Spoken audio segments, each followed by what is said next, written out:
Live mula sa CLTV 36 Studio. CLTV 36 News. Maya Pabengi, Pampanga, magandang gabi, Central Luzon. Ako po si JM De Jesus at oras na para sa mga maiinit na balitang Central Luzon ngayong Miyerkules, October 8. Investigasyon sa Pampanga bomb threats.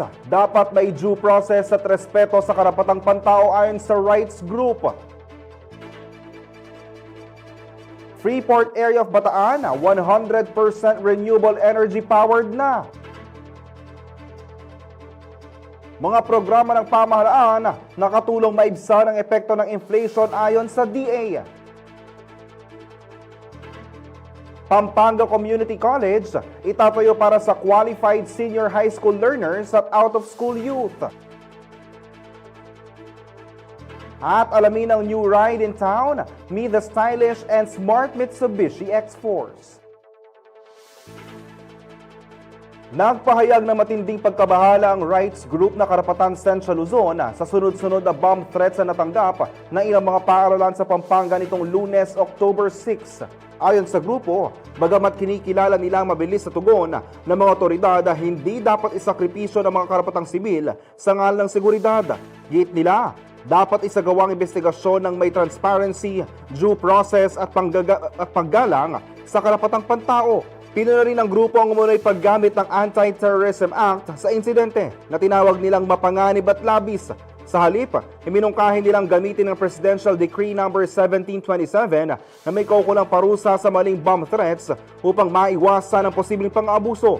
Binigyan din nila na ang ganitong mga banta ay maaaring magamit para mabigyang katwiran ng labis na presensya ng pulisya, surveillance at kontrol, lalo na sa mga public spaces na gaya ng mga paaralan.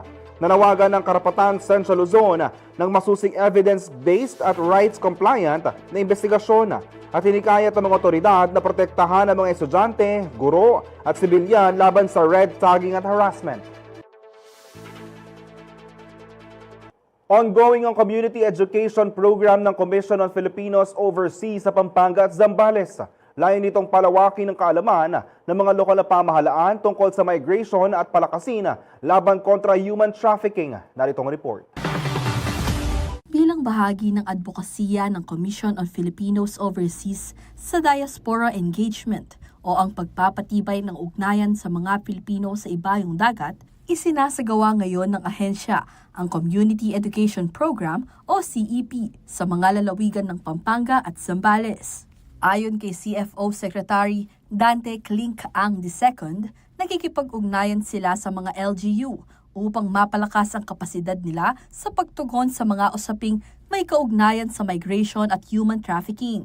So meron po kaming Community Education Program or CEP program ngayon po dito sa Pampanga at Zambales, kung saan po makipag-ugnayan po kami sa mga LGU partners po namin para po sa capacity building, malaman po nila yung mga trends sa migration. Trabaho din po kasi namin na lumaban sa human trafficking. At so magbibigay rin po kami ng konting kaalaman at saka magkakaroon po kami ng dialogue sa mga LGUs para naman po dito para tuloy-tuloy po yung laban natin sa mga human trafficking.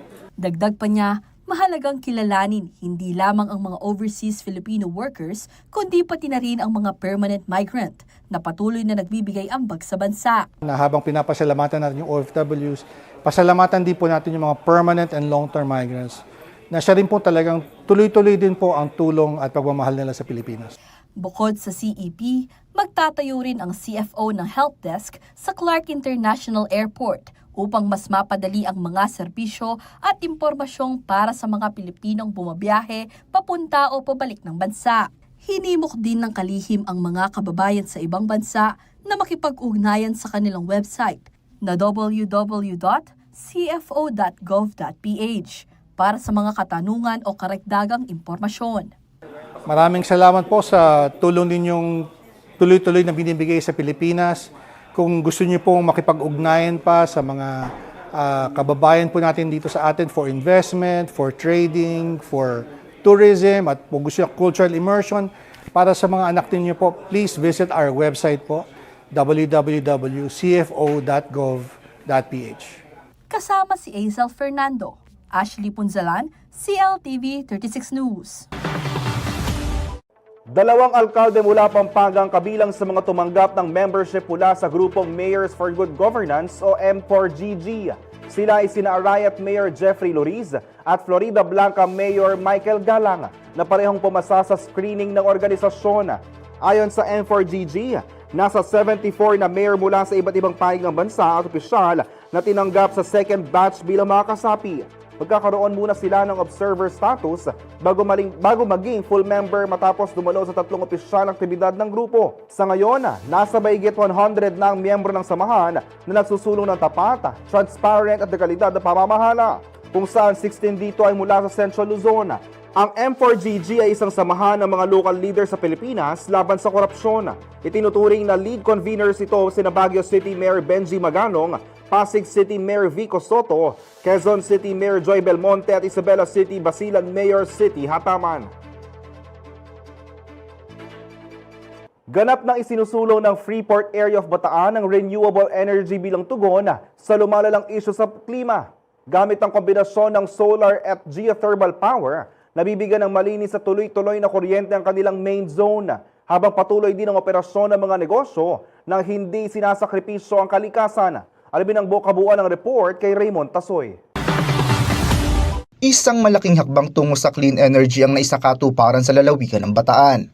Dahil ganap ng pinapatakbo ng renewable energy ang kabuuan ng Freeport Area of Bataan o FAB. Sa pangunguna ng Authority of the Freeport Area of Bataan o AFAB, natapos ang isang proyektong gumagamit ng pinaghalong solar at geothermal power para sa buong main zone ng naturang Freeport. Mayroon itong 6 megawatt rooftop solar facility na naka-install sa 14 na factory buildings at direktang nagbibigay ng kuryente sa mga locator at binabawasan ng pag-asa sa grid. Dagdag pa rito, umaasa rin ang Freeport sa 20 megawatt Mariveles solar plant ng Citycore Solar Bataan Incorporated sa Barangay Alas Asin para tugunan ng peak demand sa araw. Para naman sa tuloy-tuloy na operasyon, kumukuha ang AFAB ng baseload power mula sa Tongonan Geothermal Power Plant sa Leyte na may kapasidad na 600 megawatts. Ibinahagi ni AFAB Administrator at CEO Usain Pangandaman ng milestone na ito sa Arangkada Philippines Investment Forum. Aniya, patunay ito na kayang isulong ang industrialisasyon nang hindi isinasakripisyo ang kalikasan. Sa kabuuan, taglay na ngayon ng FAB ang 100% renewable energy supply para sa kanilang main zone. Isang hakbang na higit pang nagpapatatag sa posisyon nito bilang modelo ng sustainable at future-ready industrial hub sa bansa. Raymond Tasoy, CLTV 36 News. Manatili nakatutok para sa iba pang mga balita ngayong araw.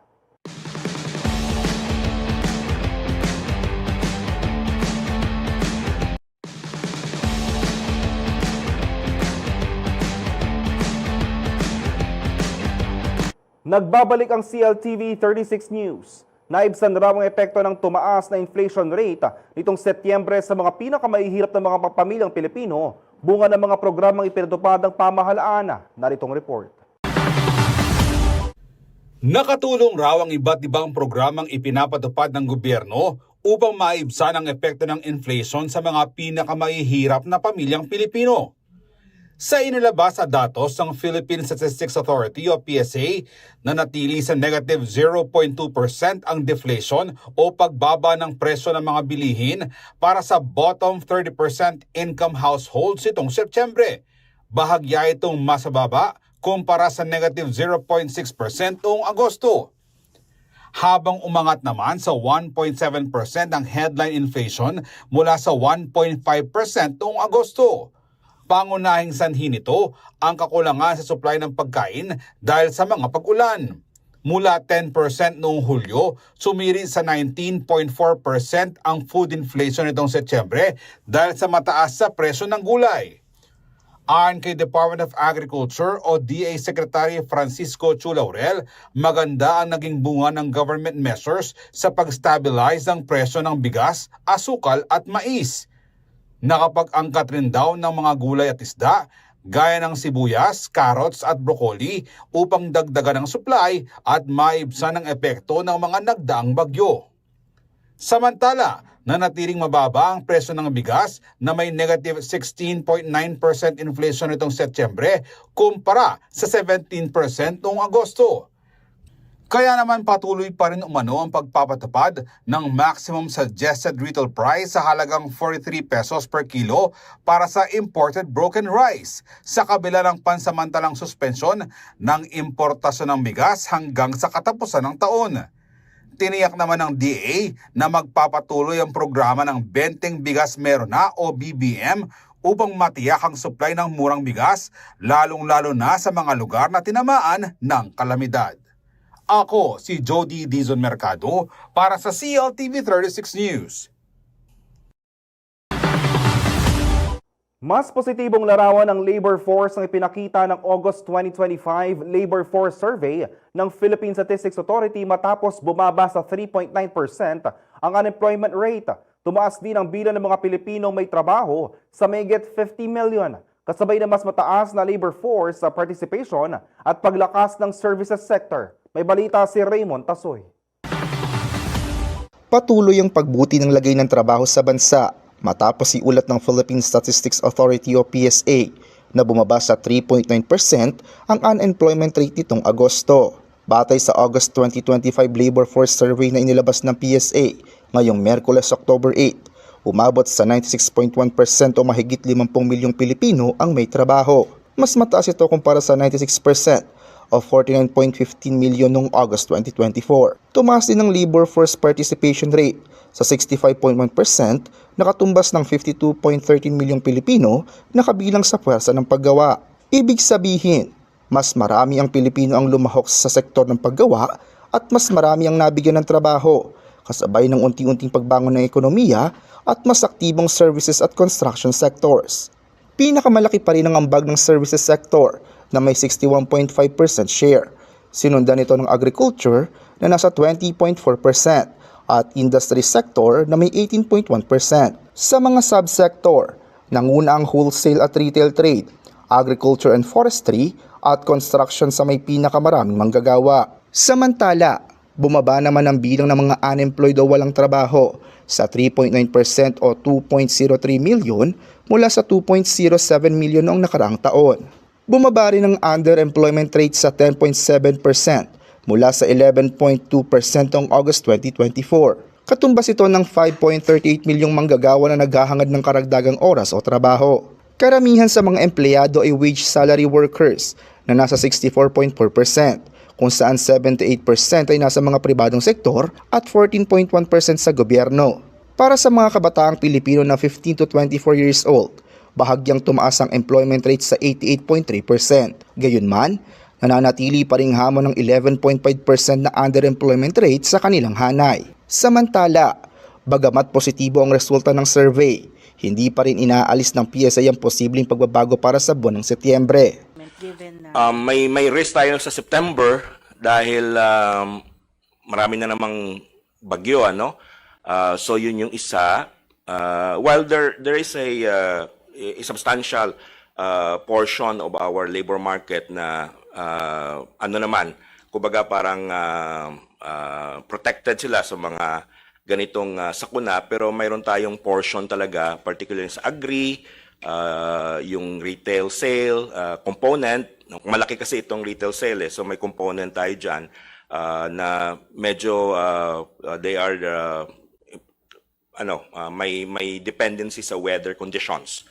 And of course, yung earthquake na nangyari sa Cebu, pwedeng magkaroon tayo ng epekto rin sa ating employment. Sa kabuuan, ipinapakita ng survey na patuloy ang pagbuti ng labor force sa bansa, kasabay ng mga programang naglalayong palakasin ng mga industriya, pataasin ang kalidad ng trabaho, at bigyan ng mas maraming oportunidad ang mga Pinoy sa iba't ibang sektor. Raymond Tasoy, CLTV 36 News. Pinaplansya na ng Department of Education Region 3 at ang Provincial Government of Pampanga ang nakatakdang operasyon ng Pampanga Community College sa bayan ng Mexico. Hanggang dito mabigyan ng oportunidad ang mga senior high school na walang kakayanang makapag-aral sa kolehiyo. Ang detalye sa ulat na ito.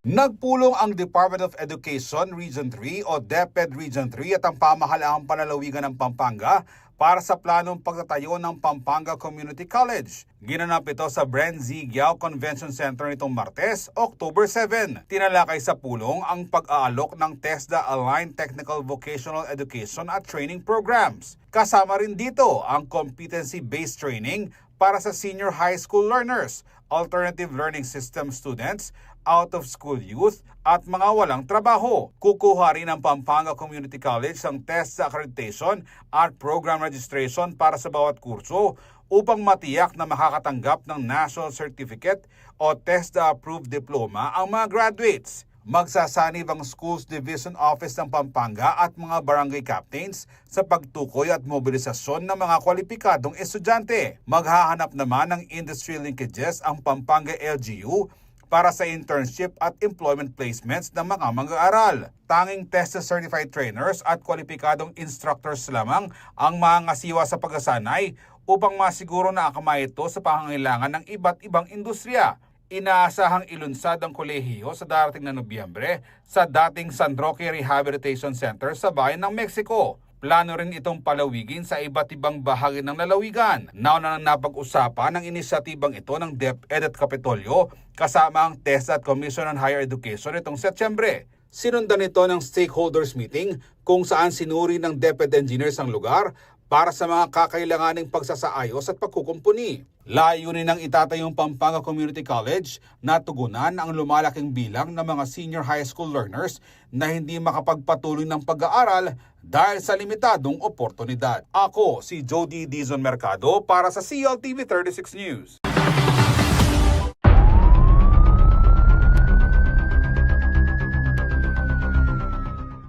Dalawang sospek ang naaresto sa magkahiwalay na operasyon sa Bulacan. Kabilang dito ay isang high-value individual at isang most wanted person na kasalukuyan nasa kustodiya ng pulisya. Si Ches Evangelista ang may balita.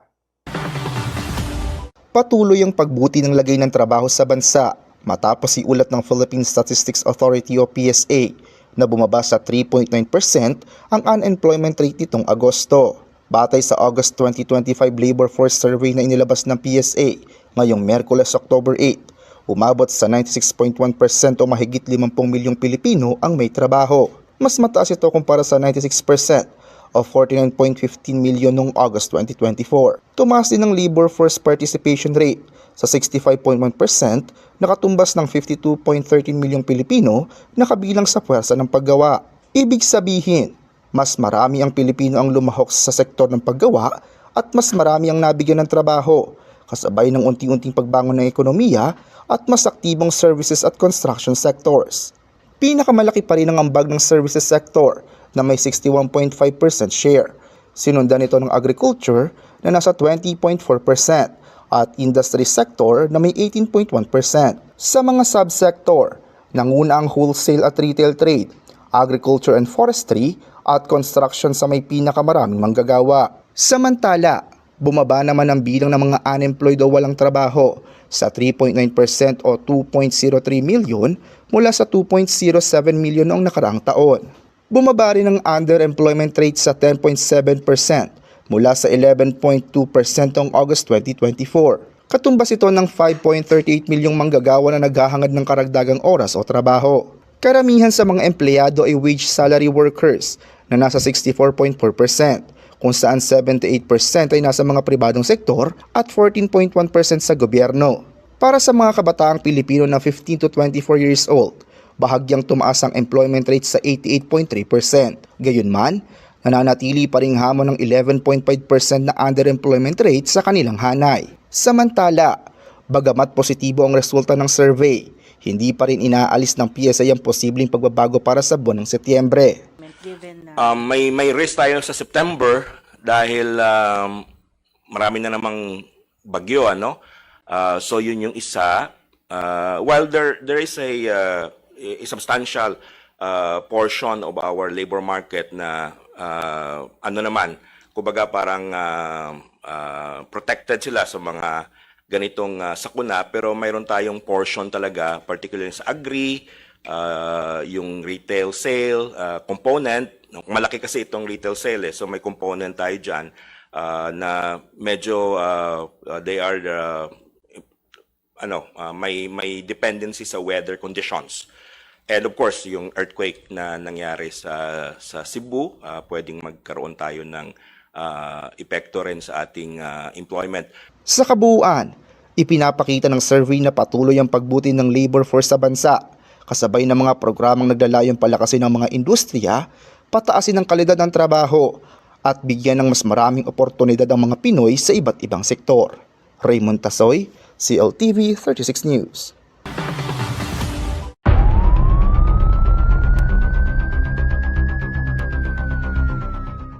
Manatili nakatutok para sa iba pang mga balita ngayong araw.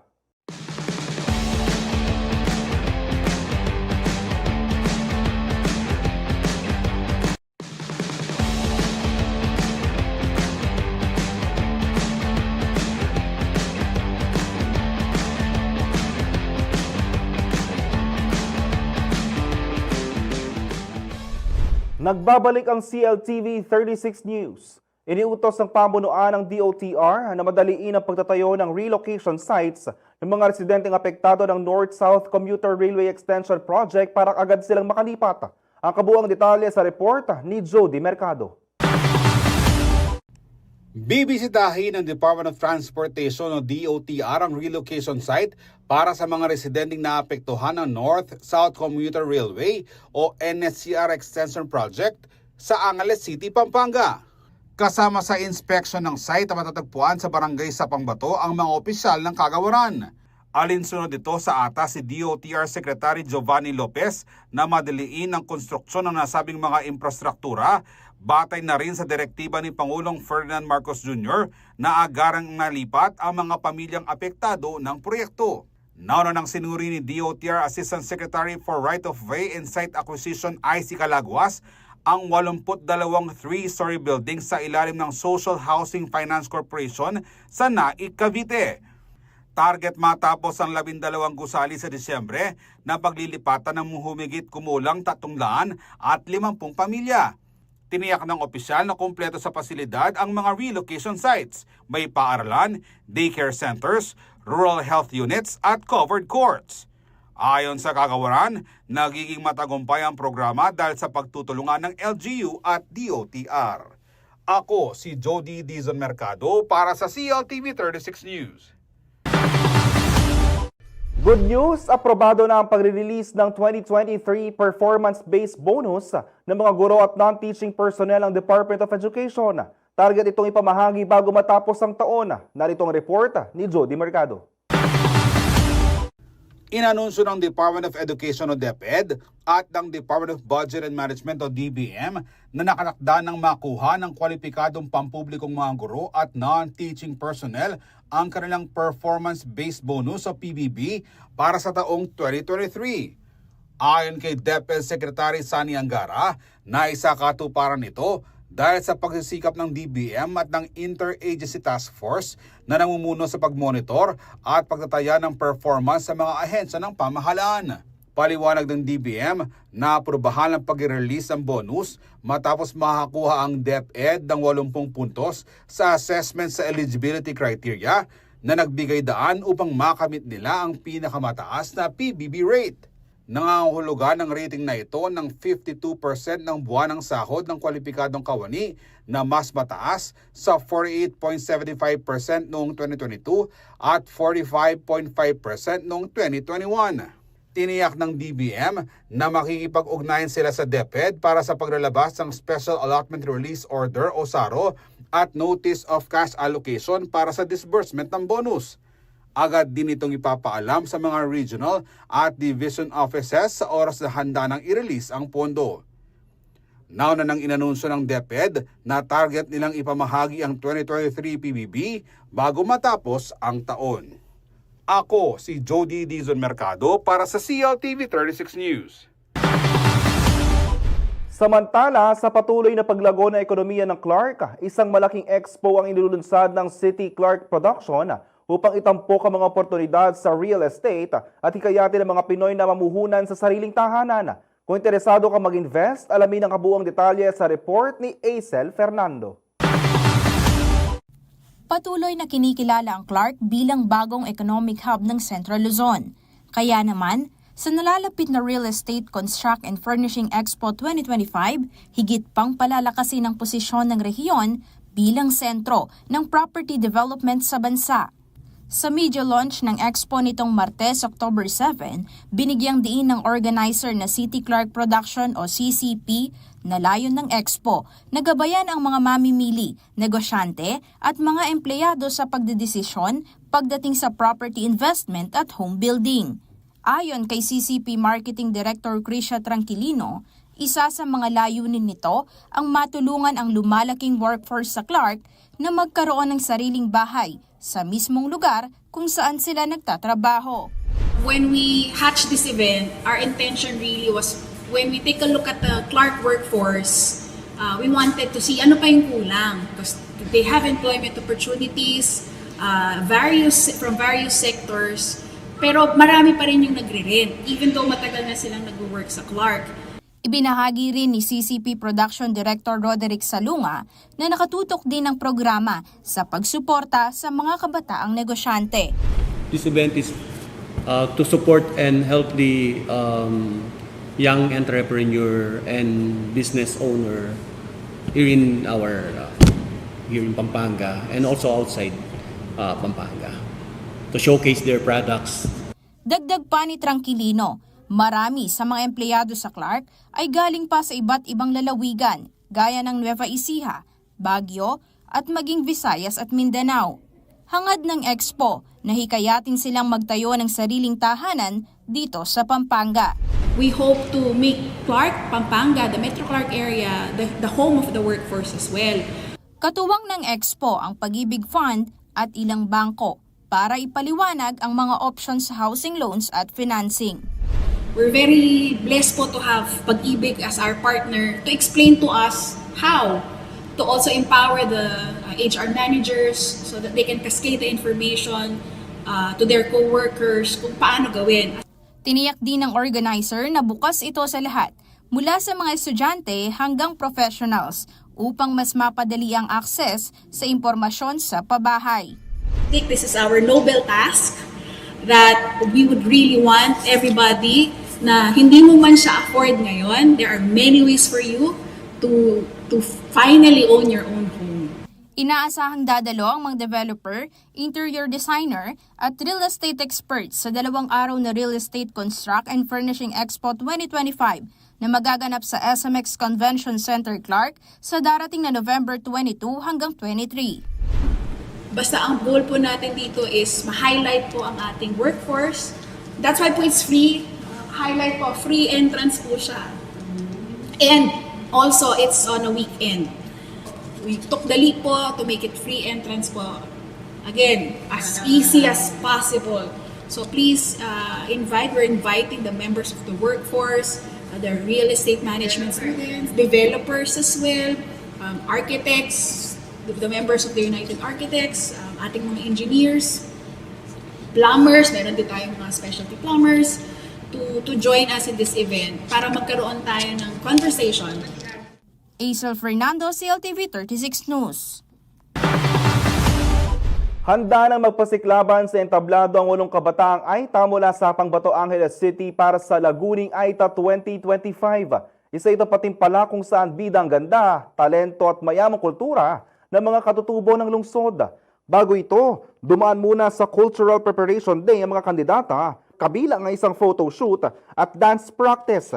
Ang naturang paghahanda ay inisyatiba ng LGU at City Tourism Office. Gaganapin ang Grand Coronation ng Laguning AITA 2025 sa Sitio Target sa Pangbato sa Biyernes, October 10, alas 3 ng hapon bilang parte ng pagdiriwang ng Indigenous Peoples Day. Bukas ito sa publiko at libre ang admission. Manatiling nakatutok para sa iba pang mga balita ngayong araw.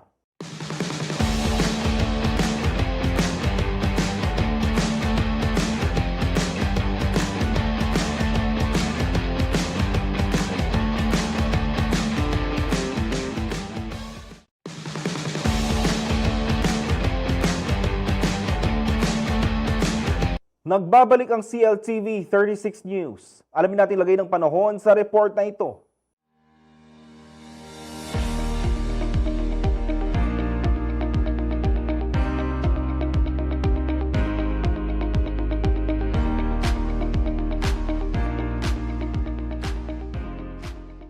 Narito po ang latest weather forecast para sa araw nito, 8 of October 2025.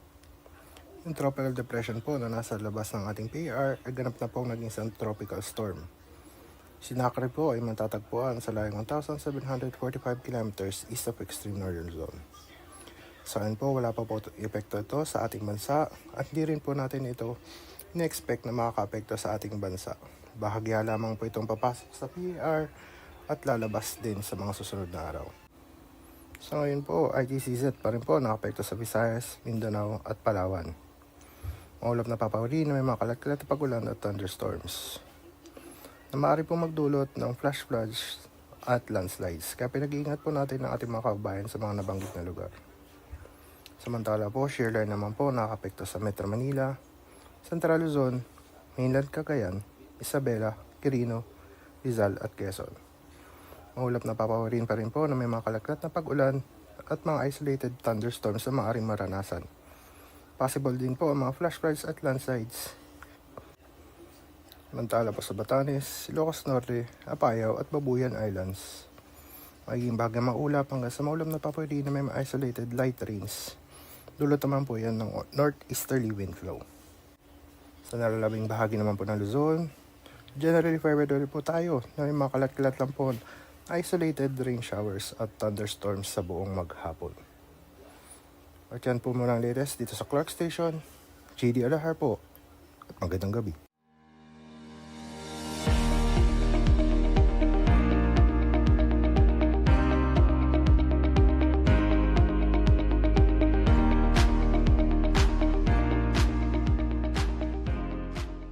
Kung hanap mo ay SUV na panalo sa city driving at kayang sumabak sa out-of-town trips, may offer ang Laos Auto Group na sakto para sa iyo.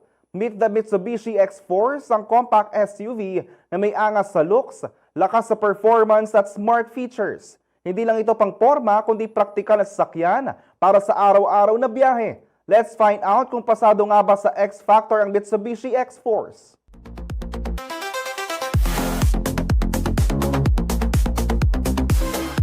I'm Judy Ann Asuncion from Mitsubishi Carwell, Pampanga, Sales Executive po.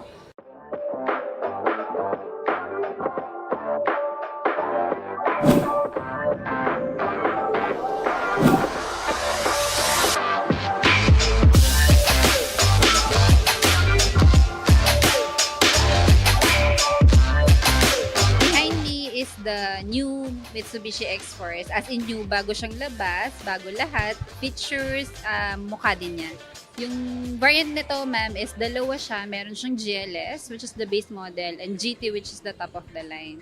So, meron kami dito, ma'am, GLS siya, pero naka-setup siya. So, as you can see, medyo bulky yung front bumper niya, rear. Ito po is a compact SUV. Pwede siya for family, pwede din siya for personal use. Advantage din po kasi niya, ma'am, just in case po, dalawa lang yung gagamit, pwede niyang i-fold yung sa second row seat niya hanggang likod siya, no, hanggang doon sa mismong trunk niya.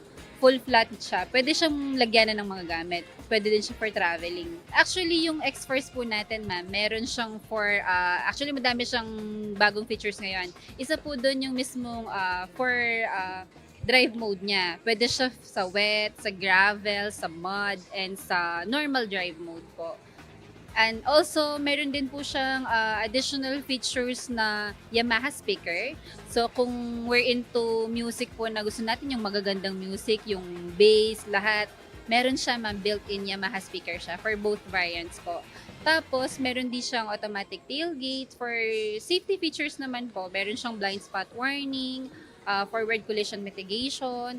Meron din po siyang rear cross traffic alert, and leather interior, of course. When it comes naman po sa airbags po niya, yung GLS po namin, meron siyang 4 airbags. Doon naman po sa top of the line, 6 airbags. Meron yung front steering, meron si side passenger, tapos both chairs po ni passenger and driver meron siya. And meron din po siyang curtain airbags.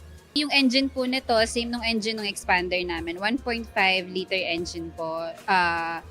Yung tipid po niya, actually same po sila lang level ng expander po. Sa tipid naman po ng gasolina, since 1.5 engine din po siya, same siya ng expander po, kaya siya ng 11 to 12 km per liter sa city driving.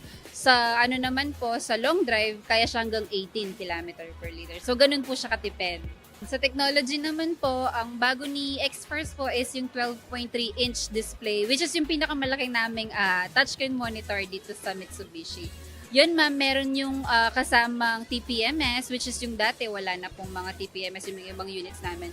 Tapos meron po siyang sound type na iba-iba. At the same time po, pwede kayo mag-set ng wallpaper sa mismong touchscreen monitor namin. And plus na po yung mismong wireless charging namin. And at the same time po, Apple CarPlay and Android Auto siya.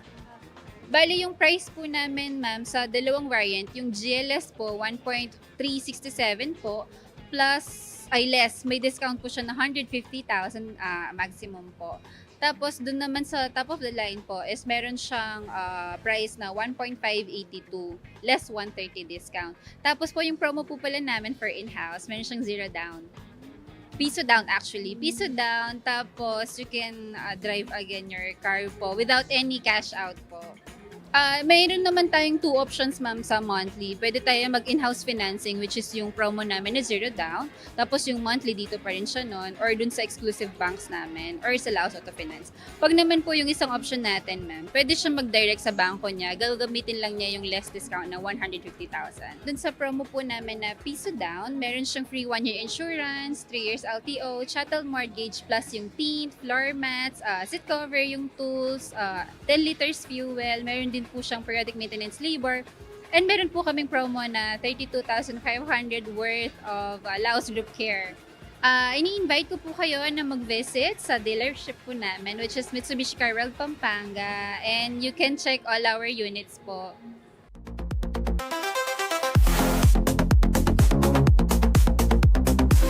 Ipinasilip na ng Philippine Olympic Committee ang bagong parade uniform ng Team Philippines para sa 33rd Southeast Asia Games sa Bangkok, Thailand. At tampok dito ang disenyo ng fashion designer na si Avel Bacudio. Naritong report.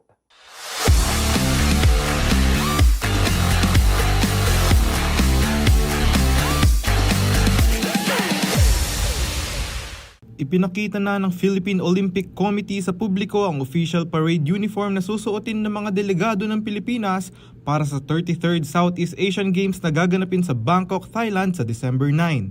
Likha ito ng designer na si Avel Bacudio na kilala sa paggamit ng mga lokal na materyales at disenyo na kumakatawan sa ating pagka-Pilipino. Ayon sa POC, layunin ng kasuotan na ipakita ang pagkakaisa at national identity ng mga atleta sa international scene. Nakapulang uniforme ang mga atleta habang nakaasul naman ang mga opisyal at coaches. Parehong may nakaburdang watawat ng Pilipinas at logo ng POC na sinamahan pa ng dilaw at puting accent bilang simbolo ng kulay ng bandila. Ginamit sa mga disenyo ang mga telang gawa sa pinya, abaka, bamboo, water lily at saluyot fibers na hinabi ng mga komunidad mula sa iba't ibang rehiyon kabilang ang Tawi-Tawi, Ilocos at Bacolod. Ani Bacudio, ang koleksyon ay inspired sa bawat isla ng Pilipinas na pinaghalo ang traditional at modern style para sa mga atletang Pilipino. Lalahok ang bansa sa lahat ng 50 sports event ng SEA Games na idarao sa Bangkok, Chonburi at Songkhla. Kelo Makapinlak, CLTV 36 Sports News.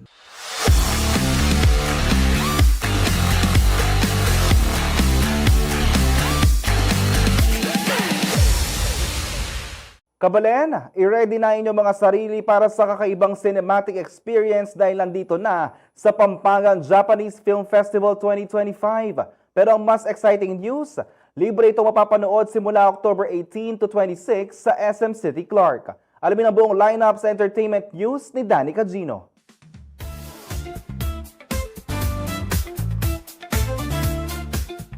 Ikinagagalak ng Japan Foundation Manila na muling ipalabas sa big screen ang Japanese Film Festival o GFF sa Pilipinas. Ngayong taon, kabilang sa mga tampok na venue sa festival ang SM City Clark sa Pampanga, kung saan inaanyayahan ang mga Kapampangan at mga kalapit na lugar na makisama sa higit isang linggong film showcase. Handog ng GFF 2025 ang lineup ng iba't ibang genre mula romance, comedy, hanggang blockbuster hits. Bubuksan ng festival sa pamamagitan ng 4K remaster ng Love Letter ni Shun Gey, isang timeless classic na mga mahilig sa hugot. Tampok din ang mga obra tulad ng Seven Samurai, Ghosts in the Shell, Spirit Away, A Samurai in Time, Cell at Work, live action, 18x2 Beyond Youthful Days, Mobile Suit Gundam Seed Freedom, at marami pang iba.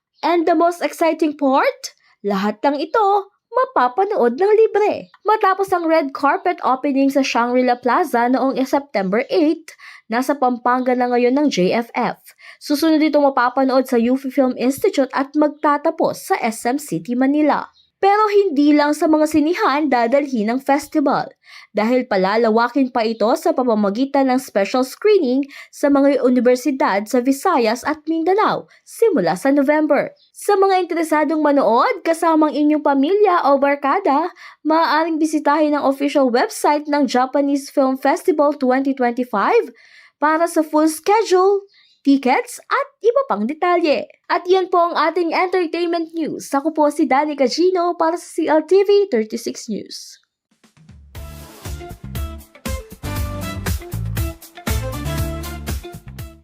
At yan ang mga balitang nakalap ng CLTV 36 News. Para sa karagdagang detalye, maaari niyong i-follow ang aming social media pages. Sa Facebook at CLTV 36 Official at CLTV 36 News. Sa Twitter o X, CLTV 36. Sa Instagram, CLTV 36 Official. Kung nais niyong balikan ang mga programa ng CLTV, pwede niyong bisitahin ang aming YouTube channel na CLTV 36 Official at ang aming website na www.cltv36.tv. I-promote ang iyong negosyo para mas marami ka maabot sa TV at social media sa pamamagitan ng pagkikipag-partner sa CLTV 36. Magpa-advertise na at i-feature yung produkto o serbisyo sa aming mga news at public affairs program. Para sa inquiries, mag-message sa aming official Facebook page na CLTV 36 o tumawag at mag-text sa 0930-3819-332 o 0918-854-2357. Mapapanood din ang mga programa ng CLTV nationwide via Signal Channel 115 at sa ating 39 cable partners. Mga kabalen, 78 days na lamang po at Pasko na. Kasama ang buong pwersa ng CLTV News and Current Affairs, ako po si JM De Jesus. Maraming salamat po.